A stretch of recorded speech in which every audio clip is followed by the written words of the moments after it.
Graça e paz, Igreja de Jesus, de maneira tão especial, reunida nesta manhã, neste lugar, e com essa expectativa de estarmos celebrando da ceia do Senhor. Realmente é um privilégio para nós bastante grande. Nós já esperamos no primeiro domingo do mês, nós estarmos nesse momento bastante importante. Mas eu quero começar com uma pergunta a cada um de nós. Por que você tem o desejo de participar da ceia do Senhor? Nós temos percebido no eixo do tempo que os cultos de ceia, eles são bastante intensivos e bastante intensos. Nós vemos praticamente todos os lugares ocupados.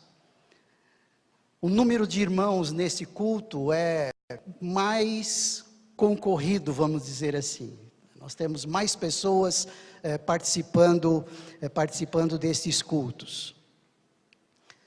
E aí essa pergunta acaba sendo bastante relevante. Por que você tem o desejo de participar da ceia do Senhor? Não é? Talvez seja aí uma pergunta importante para a gente considerar nesse momento. E refletindo nela. Na realidade, a ceia do Senhor é uma ordenança deixada por Jesus. Ele instituiu a ceia. E ele instituiu essa ceia num contexto de Páscoa. Reunindo ali com os seus discípulos, no momento em que a Páscoa era rememorada, e eles faziam isso uma vez por ano, para que o povo nunca se esquecesse da grande libertação que havia acontecido ali no Egito. Inclusive o apóstolo Paulo, ele, junto aos coríntios, ele participou dessa ceia, ele chamou a atenção dessa ceia como um caráter memorial. Ele queria dizer assim: olha, não se esqueçam nunca que na Páscoa vocês foram tirados de um contexto de aflição e de sofrimento. E agora, na ceia, vocês devem olhar para um contexto de sofrimento e aflição por conta do pecado, e que vocês também foram libertados por Cristo Jesus. Isso nos leva a entender que a ceia do Senhor, ela é memorial, ela não é sacramental. O que eu quero dizer com isto? A ceia em si mesma, ela não confere graça. Nós não somos especialmente abençoados quando nós comemos aquele pedacinho de pão. Nós não somos especialmente abençoados quando nós tomamos aquele pouco de suco de uva.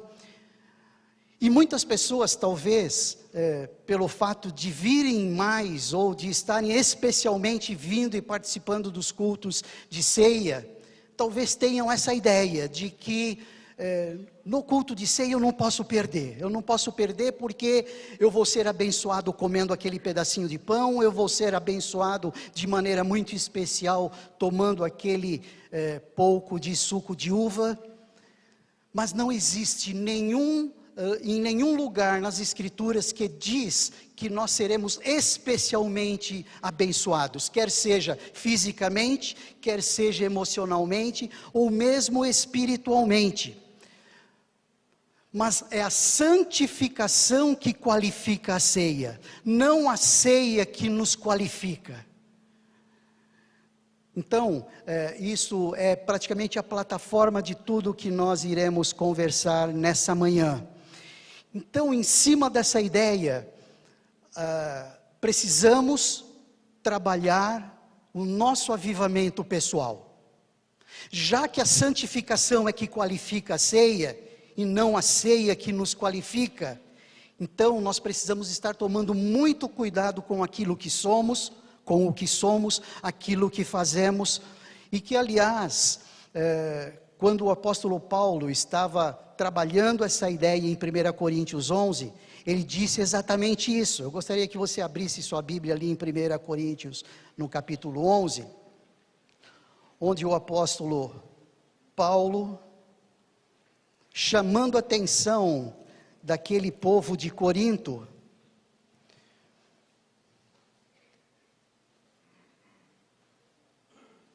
a partir do versículo 20, diz assim: quando vocês se reúnem, não é para comer a ceia do Senhor, porque cada um come sua própria ceia sem esperar pelos outros.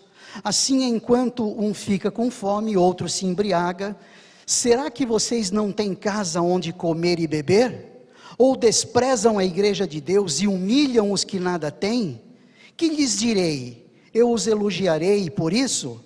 Certamente que não.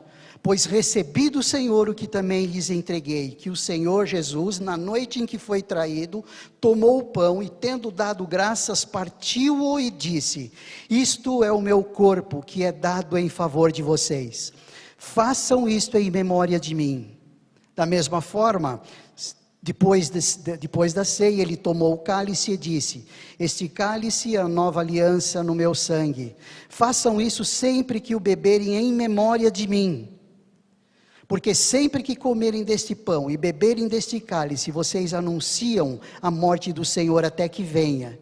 Portanto, esse é o versículo chave: todo aquele que comer o pão ou beber o cálice do Senhor indignamente, será culpado de pecar contra o corpo e o sangue do Senhor. Examine-se cada um a si mesmo, então coma do pão e beba do cálice. Então, nesse momento, eu gostaria de propor que nós estivéssemos pensando em 4 resoluções. Em 4 resoluções, para nós estarmos avaliando a nossa postura de santidade. 4 resoluções nós precisamos tomar quando nós nos sentamos na ceia do Senhor. Primeira resolução: arrependamo-nos de todo o pecado conhecido. E o texto que nos chama muito a atenção, a partir dessa ideia, é um texto que está em Isaías, no capítulo 59, que diz o que está escrito aí: eis que a mão do Senhor não está encolhida para que não possa salvar, nem surdo o seu ouvido para não poder ouvir, mas as vossas iniquidades fazem separação entre vós e o vosso Deus, e os vossos pecados encobrem o seu rosto de vós para que vos não ouça. Isaías está trabalhando essa ideia a partir de que ele enxergava o povo de Deus naquela época como extremamente pecador, preocupado em estar cumprindo as leis, preocupado em estar fazendo o que lhes competia fazer em termos de festas religiosas, mas não estavam nem um pouco preocupados com a sua postura de santidade. Ali em Isaías, no capítulo 1, é muito forte a linguagem de Isaías, quando ele diz assim: o boi reconhece o seu dono, e o jumento conhece a manjedoura do seu proprietário, mas Israel nada sabe, o meu povo nada compreende. Ah, nação pecadora, povo carregado de iniquidade, raça de malfeitores, filhos dados à corrupção, abandonaram o Senhor, desprezaram o Santo de Israel e o rejeitaram. Versículo 11 do capítulo 1 em diante, ele diz assim: para que me oferecem tantos sacrifícios? Pergunta o Senhor. Para mim, chega de holocaustos, de carneiros e de gorduras de novilhos gordos. Não tenho nenhum prazer no sangue de novilhos, de cordeiros e de bodes. Quando vocês vêm à minha presença, quem lhes pediu que pusessem os pés em meus átrios? Parem de trazer ofertas inúteis. Incenso de vocês é repugnante para mim. Luas novas, sábados e reuniões. Não consigo suportar suas assembleias cheias de iniquidade. Suas festas da lua nova e suas festas fixas, eu as odeio. Tornaram-se um fardo para mim, não as suporto mais. Quando vocês estenderem as mãos em oração, esconderei de vocês os meus olhos. Mesmo que multipliquem as suas orações, não as escutarei. As suas mãos estão cheias de sangue. É uma palavra muito forte de Isaías, para com esse povo que se preocupava com exterioridades, para com o seu povo que se preocupava com festas, e fazendo uma comparação com aquilo que o apóstolo Paulo falou ali em 1 Coríntios 11, aquilo que Isaías procurou chamar a atenção aqui no seu primeiro capítulo. Precisamos nós hoje nos preocupar não só com o aspecto exterior, com aquilo que a ceia poderá fazer para o nosso corpo, mas estarmos profundamente preocupados em como estão as nossas posturas diante do nosso Deus. E é nessa ideia que a primeira resolução, que ao sentarmos à mesa do Senhor para cear como igreja, esse é o primeiro elemento, a primeira resolução: arrependamo-nos de todo pecado conhecido. Parece que a palavra pecado e arrependimento são palavras meio que demodê nos dias de hoje. As pessoas não estão muito preocupadas em arrependimento, afinal de contas, arrepender-se do quê? Existe uma certa dificuldade de entender-se como pecador. As pessoas acham e creem que estão ok diante de Deus. As pessoas têm dificuldade de reconhecer o seu estado pecaminoso diante de Deus. As pessoas têm dificuldade de reconhecer que necessitam desesperadamente das misericórdias do Senhor. E aí, caminham o dia a dia de maneira a não entender o seu próprio estado e não se prostram diante de Deus, reconhecendo em ato de contrição, ou seja, preocupado, muito preocupado em estar agradando ou desagradando a Deus. Quando o Apocalipse, no capítulo 3, no versículo 9, nos diz, que é essa tela que nós vamos estar colocando aqui: eu repreendo e disciplino a quantos amo. Sê, pois, zeloso e arrepende-te. É esse zelo que nos é requerido nos dias de hoje.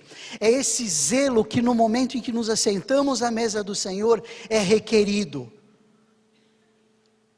Isso é o que justifica o apóstolo Paulo estar dizendo: cuidado quando vocês se aproximam da mesa do Senhor. Muitos na igreja estão doentes por conta de não estarem atentos, de não estarem zelosos, e por não serem zelosos não têm na consciência aquilo em que se arrepender. E nós precisamos desesperadamente desse arrependimento. E é o arrependimento de Deus que produz um arrependimento que leva à salvação. Não é somente a salvação espiritual, mas a salvação de circunstâncias. Outro texto ainda, de um teólogo atual, que diz assim para nós: arrependimento é o retorno consciente da pessoa regenerada para longe do pecado e para perto de Deus, numa completa mudança de vida, manifestando-se uma nova maneira de pensamento, uma nova maneira de sentimento e uma nova maneira de ter vontade. Então, todo o nosso ser precisa estar debaixo desse espírito de arrependimento. Nossos pensamentos, nosso sentimento e a nossa vontade. Não é simplesmente um arrependimento: Senhor, eu me arrependo dos meus pecados, mas é um chorar por esse arrependimento, e não só um chorar pelo arrependimento, mudar efetivamente.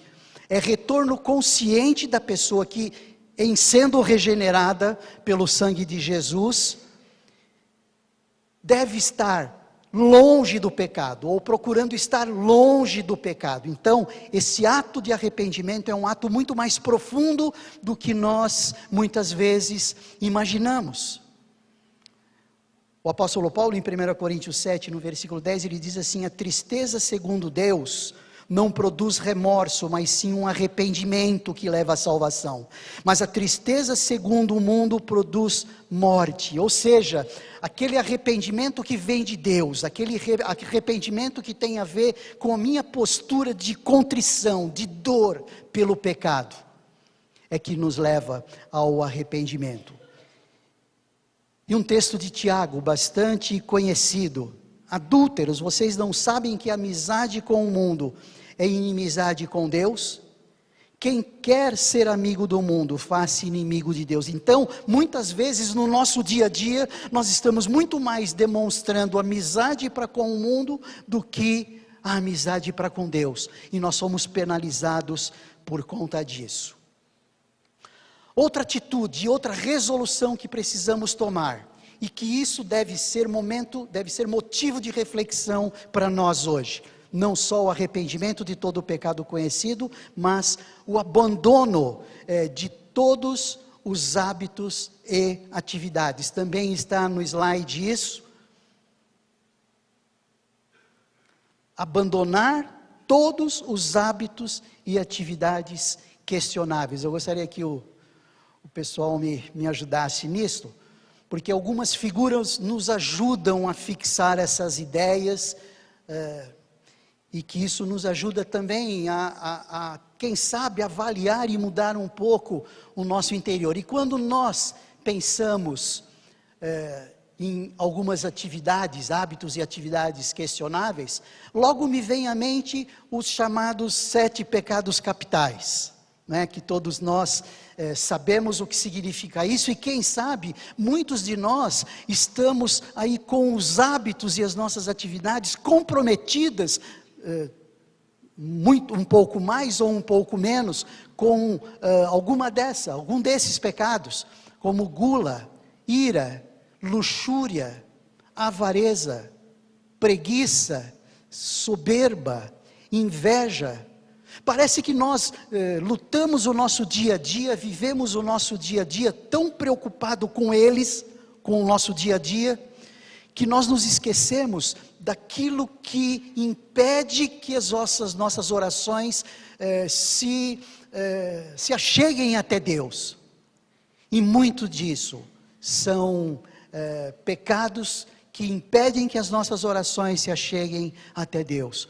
Por que não, num momento como esse, antes de tomarmos da ceia do Senhor, não considerarmos, quem sabe, alguns hábitos e algumas atividades? Um texto da palavra de Deus: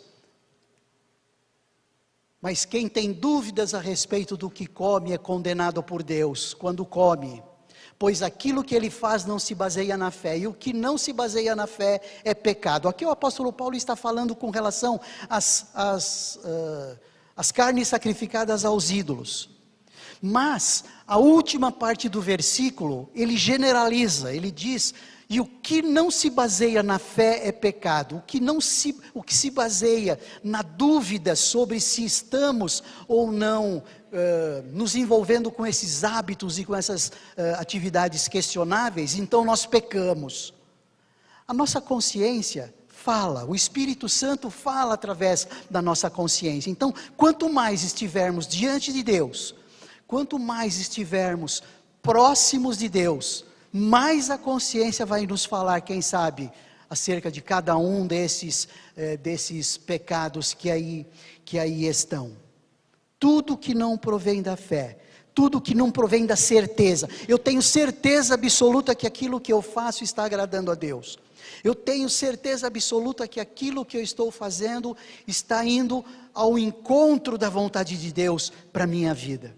Aquilo que não tem essa certeza, que não tem essa fé, pode estar enquadrado em algum desses hábitos e atividades questionáveis. Outra resolução: não só arrependermos dos pecados, que sem dúvida nenhuma nós os temos, não só abandonar todos os hábitos e atividades questionáveis, mas também corrigir erros que existam entre irmãos. Ou será que nós não vivemos esse desafio? de estarmos com o nosso coração desconfortável em relação a um irmão, ou alguns irmãos. Hoje, os maiores problemas de doença que enfrentamos, os maiores problemas ligados à depressão, à angústia, têm a ver com esses erros que envolvem relacionamentos interpessoais. Então, no momento em que nós nos aproximamos da ceia do Senhor, nada como nós não estarmos pensando, refletindo nos nossos relacionamentos interpessoais.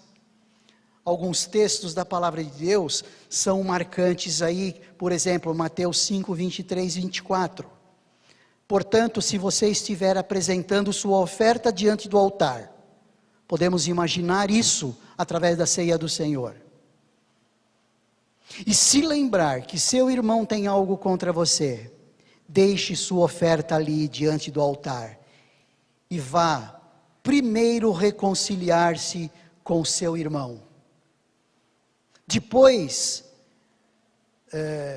aproxime-se dele e depois apresente a sua oferta. Volte e apresente a sua oferta.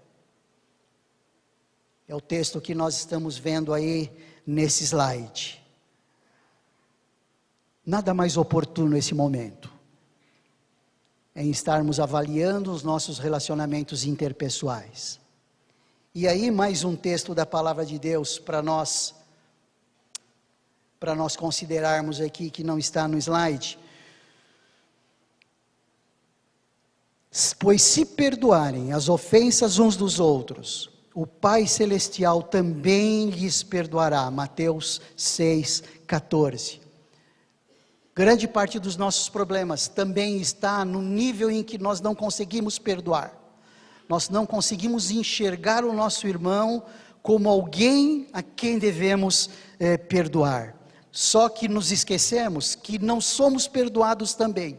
Nós deixamos de ser abençoados também, quando nós não perdoamos um irmão. Ou se não, em Mateus 18, se o seu irmão pecar contra você, vá e a sós com ele, mostre-lhe o erro. Se ele o ouvir, você ganhou seu irmão. Mas se ele não ouvir, leve consigo mais um ou dois outros, de modo que qualquer acusação seja confirmada pelo depoimento de 2 ou 3 testemunhas.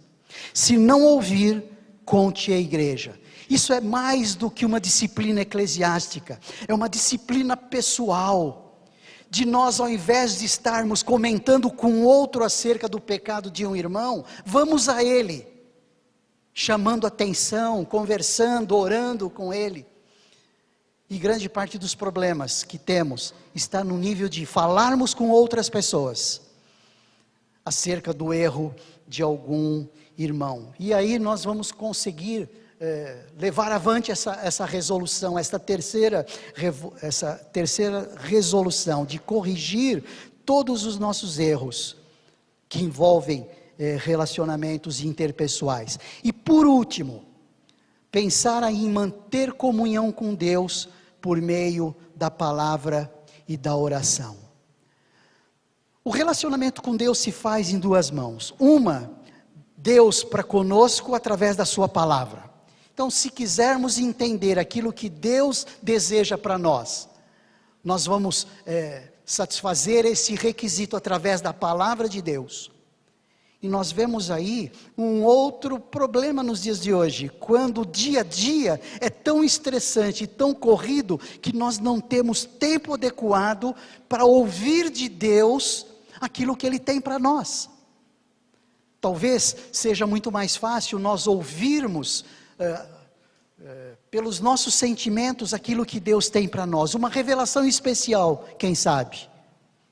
Mas a revelação de Deus para nós se dá através da Bíblia Sagrada. Então, é através da Bíblia Sagrada como sendo o martelo que esmiuça a rocha, né? Não é a minha palavra como fogo, e pergunta ao Senhor. Não é a minha palavra como fogo, pergunta o Senhor.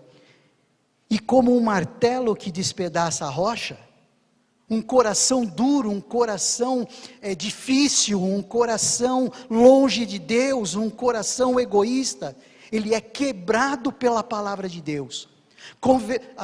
Levamos alguém à conversão através da palavra de Deus. Não somos nós que convertemos, não é a nossa palavra que converte, não é o nosso esforço humano que converte pessoas e que traz pessoas a Cristo, mas é a palavra de Deus, como um martelo que esmiuça a rocha, que esmiuça a pedra, que faz isso.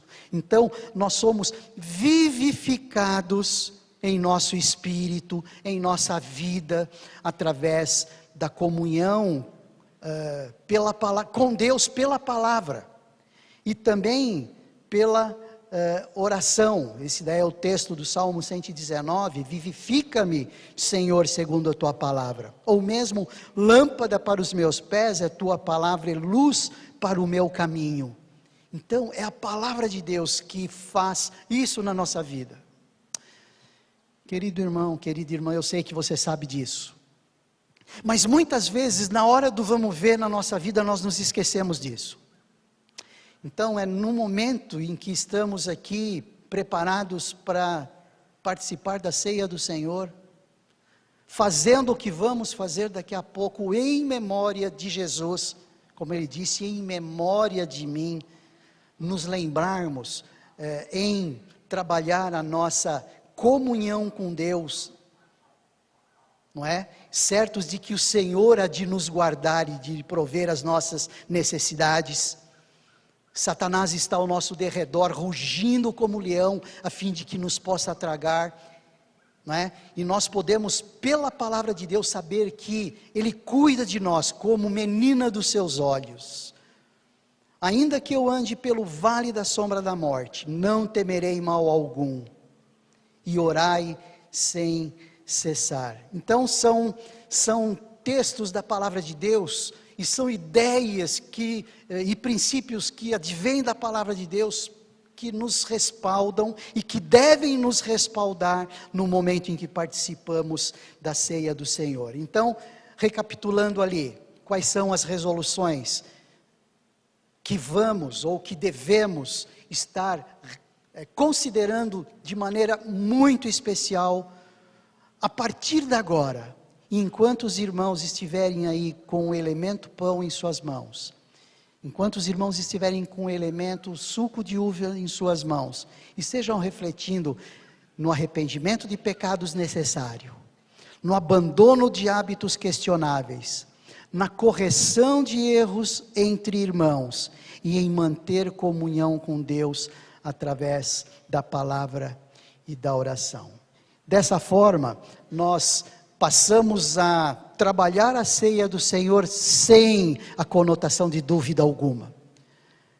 Estejamos vindo para a ceia do Senhor sabendo que ela não santifica, mas é que nós é que santificamos a ceia a partir da nossa postura santa e da postura que agrada ao Senhor.